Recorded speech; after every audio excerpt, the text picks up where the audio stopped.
Hello வணக்கம் நண்பர்களே. இன்றைக்கி நம்ம ஒரு கதையை பற்றி பார்ப்போம். கதைன்னா என்னன்னா, நம்மளுக்கு என்ன பிடிக்கும், நம்ம அழகாக இருந்தால் பிடிக்கும், நமக்கு நிறைய காசு பணத்தோடு இருந்தால் பிடிக்கும், அப்புறம் ஒரு ஹேண்ட்ஸமாக இருந்தால் பிடிக்கும், அப்புறம் என்ன புத்திசாலியாக இருந்தால் பிடிக்கும், அப்படின்னு என்ன சொல்லலாம், அறிவாளி, புத்திசாலி, அழகு, அப்புறம் தைரியம், இதெல்லாம் இருந்தால் பிடிக்கும்ல.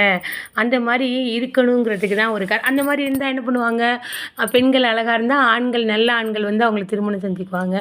ஆண்கள் அழகாக இருந்தால் நல்ல குணவதியான பெண்கள் வந்து கல்யாணம் பண்ணிப்பாங்க. அப்படி தேடி இது பண்ணலாம். நம்ம வந்து ஒரு டிமாண்டு வைக்க வேண்டாம். நம்மள்ட்ட தான் எல்லாமே இருக்கே, அழகு, அறிவு, அந்தஸ்தெல்லாம். அப்போ நம்ம என்ன பண்ண மாட்டோம், யார்கிட்டையும் டிமாண்டு வைக்கணும்னு அவசியம் இல்லை. நம்மளுக்கு பிடிச்ச மாதிரி வாழ்க்கையை வாழலாம்ல. அந்த மாதிரி பிடிச்ச மாதிரி வாழ்க்கையை ஒருத்தர் வாழ்ந்தார். அவர் இப்போ கதையை தான் சொல்ல போகிறேன். இன்றைக்கி திங்கக்கிழமை சந்திரனோட நாள், சிவனோட நாள்னு வச்சுக்கலாம். எல்லா நாளுமே தான். அப்போ வந்து சந்திரன் என்ன பண்ணார், தட்சனோட 27 பெண்களை மணந்தாராம். அந்த 27 பெண்களில் வந்து அவருக்கு ஸ்பெஷலாக ரோகிணியை மட்டும்தான் பிடிக்குமா. அவங்க 27 பேர் நட்சத்திரம், ரோகிணியை மட்டும்தான் பிடிக்குமா. அவங்களோட மட்டும்தான் கொஞ்சம் ஜாலியாக இருந்தாங்களாம்.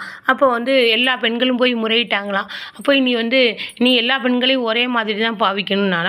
அதுக்கு வந்து சந்திரன் வந்து மாமனாரை பார்த்து ஒரு மாதிரியாக சிரிச்சாராம்.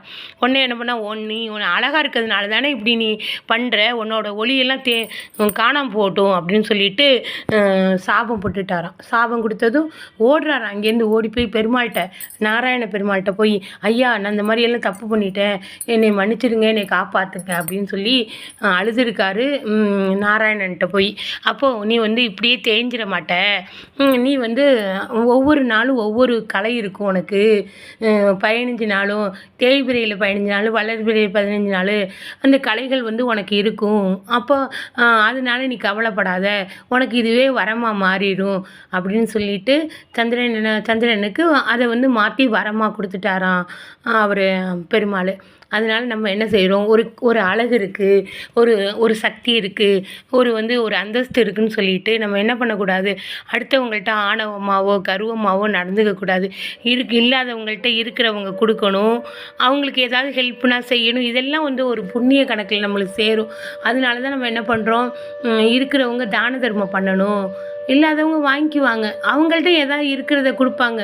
அதெல்லாம் ஒரு புண்ணியத்தில் அடங்கும். அதனால தான் ஆணவம் இல்லாமல் அமைதியாக வாழணும். ஸோ தேங்க்யூ நண்பர்களே.